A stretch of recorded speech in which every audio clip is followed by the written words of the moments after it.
शहर के excellence school परिसर का इलाका नशेड़ियों का अड्डा बन चुका है। नशे में उपयोग आने वाले पेपर, माफिया रोल और परफेक्ट रोल जैसे खोखे रास्ते में पड़े हुए हैं। स्कूल प्रबंधन ने रात के समय घूमने वाले असामाजिक तत्वों पर कार्रवाई की मांग की है। स्कूल प्रबंधन इस बात से बेखबर है कि यहां बड़े पैमाने पर युवा नशा करने पहुंच रहे हैं।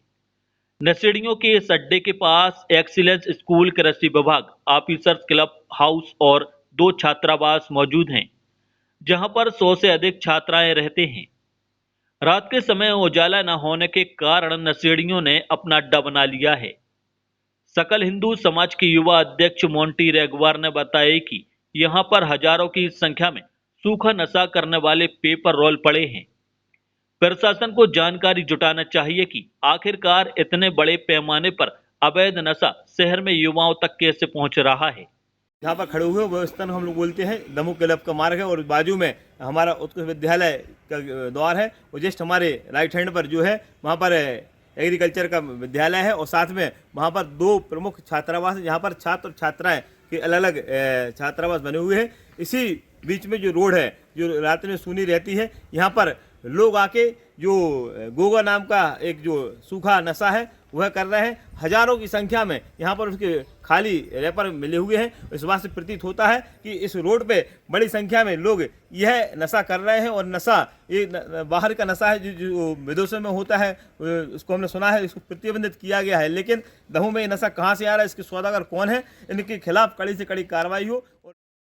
एक्सीलेंस स्कूल के प्राचार्य आरपी पटेल का कहना है कि ये बात सही है कि यहाँ पर शाम के समय बच्चों का जमावड़ा होता है। यहीं से उनके स्कूल की छात्राओं को छात्रावास जाने के लिए निकलना पड़ता है। ऑफिसर्स क्लब भी है जहां पर अधिकारी खेलने के लिए आते हैं। उनके बच्चे भी यहां आते हैं, इसलिए हम उन्हें ज्यादा नहीं रोकते हैं। हमने पुलिस को एक आवेदन दिया है ताकि यहां पर खड़े होने वाले असामाजिक तत्व को रोका जा सके और स्कूल और आसपास का माहौल खराब ना हो। जी हाँ, उत्कृष्ट विद्यालय के पीछे हमारा एग्रीकल्चर के जो विद्यार्थी हैं वो अध्ययन अध्यापन का कार्य करते हैं। हमारे विद्यालय के पीछे गर्ल्स और बॉयज़ का 100 सीटर का हॉस्टल भी बना हुआ है, जिसके लिए मेन रोड हमारे विद्यालय का हमें गेट खोल के और विद्यार्थियों को छोड़ना पड़ता है। तो कई बार हमारा आना जाना एग्रीकल्चर संकाय और हॉस्टल से रहता है, परंतु वहाँ का जो रोड है हमारी बाउंड्री से लगा हुआ और जेल के पीछे एक रोड सीधा ऑफिसर्स क्लब को जाता है। क्योंकि कई बार ये बात प्रशासन की नज़रों में हम लोग लाए हैं कि चूँकि ऑफिसर्स क्लब के कारण वहाँ ऑफिसर्स का क्लब के लिए आना जाना रहता है, तो वो हम वहाँ पे बंद नहीं कर पाए। हमारी इच्छा थी कि इसको यदि बंद कर दिया जाए तो यहाँ असामाजिक तत्वों का आना जाना पूरी तरह से समाप्त हो जाएगा, परंतु ऑफिसर्स क्लब होने के कारण वो हम बंद नहीं कर पाए। और चूँकि हमारा 5 बजे तक विद्यालय रहता है तो सुबह 10:30 से लेके 5 बजे तक तो हम लोगों की वहाँ देख रेख रहती है कि वहाँ कोई ना आ जा पाए, परंतु मेनली हम लोगों का जो ये देखना रहता है वो हॉस्टल्स, एग्रीकल्चर और मेन बिल्डिंग के लिए। परंतु वहाँ पे हम लोग ये देखते हैं कि जब ऑफिसर्स क्लब के लिए जो रोड जाता है उस तरफ टीचर्स का आना जाना, छात्रों का आना जाना कम ही रहता है।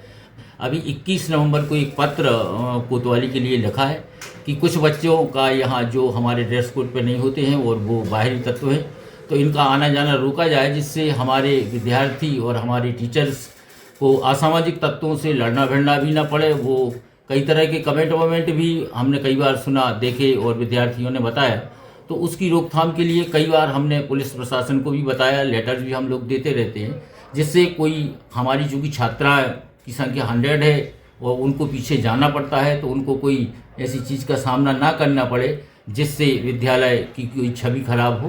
तो इसके लिए अभी हमने 21 नवंबर को हाल ही में एक पत्र लिखा है। तो ये पुलिस की पूरी जिम्मेवारी है, गवर्नमेंट की जिम्मेवारी है कि ऑफिसर्स क्लब को देखने के लिए उनको पुलिस व्यवस्था और वहाँ पे चौकीदार की व्यवस्था वहाँ पे होना चाहिए और इस पे पूरी तरह से रोक लगाई जाना चाहिए कि वहाँ पे कोई आवारा तत्व ना जा सके।